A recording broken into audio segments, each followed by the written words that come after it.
right, this is vlog number 4 of Tanya's Twisted Tales.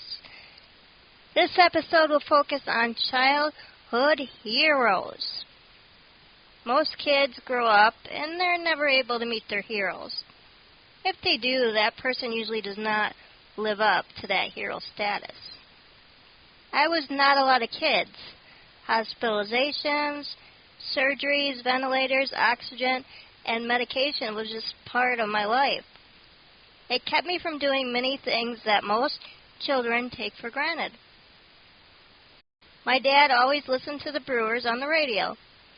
During the fall and winter, he watched the Green Bay Packers play every Sunday. I, however, disliked watching or listening to sports until one day when that all changed. During the 1988-89 Packers season, one player caught my eye. That man was Packers quarterback Don Majik Man Majkowski. He was young, unique, and would lead the Packers to a 10-6 record that season. The best record the Packers had had since 1972. The team was nicknamed the Cardiac Pack, as they came from behind so many times that year. That includes the famous instant replay game that gave the Packers a much-needed victory over the Chicago Bears. My health was not getting any better. It was a vicious cycle, chronic lung infections, heart problems, and a variety of other issues. Someone approached my mother and gave her information about a new foundation, the Make-A-Wish Foundation. In 1984, a chapter opened in Wisconsin. Since then, over 6,000 wishes have been granted to Wisconsin children.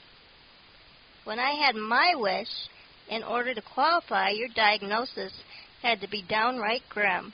So I thought long and hard about my wish. What would it be? Traveling was out because I was medically unstable. My folks could buy me things, and in the end, it was just a thing. Meeting someone would be really special.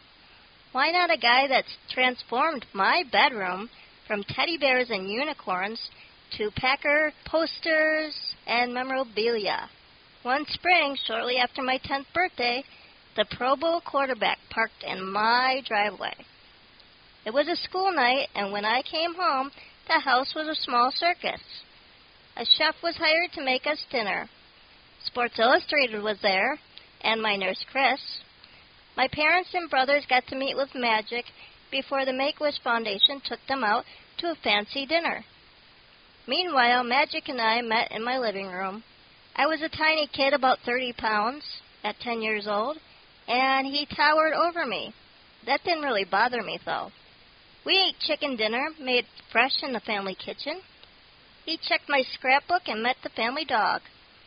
He was used to being the underdog few had believed in. He had to fight for everything and now finally had success. After dinner, we took a limo out for ice cream. I wanted to eat inside. I didn't get that the whole state knew who this guy was. People kept coming up asking for autographs. I remember it was really strange and quite annoying. For Majik, after he left for the evening, that could have been it. For most wishes with athletes, they have to do multiple wish children in the same day and all at once. I had my own press conference at home. Fan mail from all over the world came, and people recognized me at the grocery store. I stayed in touch and went to Packer practices every year. For Majik, injuries, contract holdouts, and lots of criticism, and the fans, who once loved him, started to turn on him. After another injury, Brett Favre stepped in for Majik, and that was it. That was the end of a magical experience.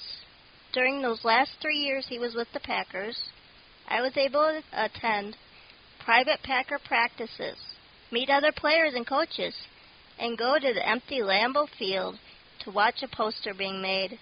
Through it all, I never thought of jumping ship. Instead, when Majik left the Packers, I left them too.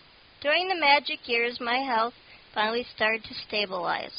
I was able to get stronger. I was able to grow up and live independently.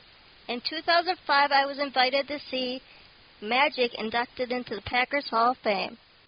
That summer was the first time I had seen him since I was a kid.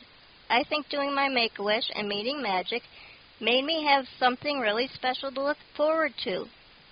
I was not able to do things most kids did, but now I was able to do something most kids only dream about.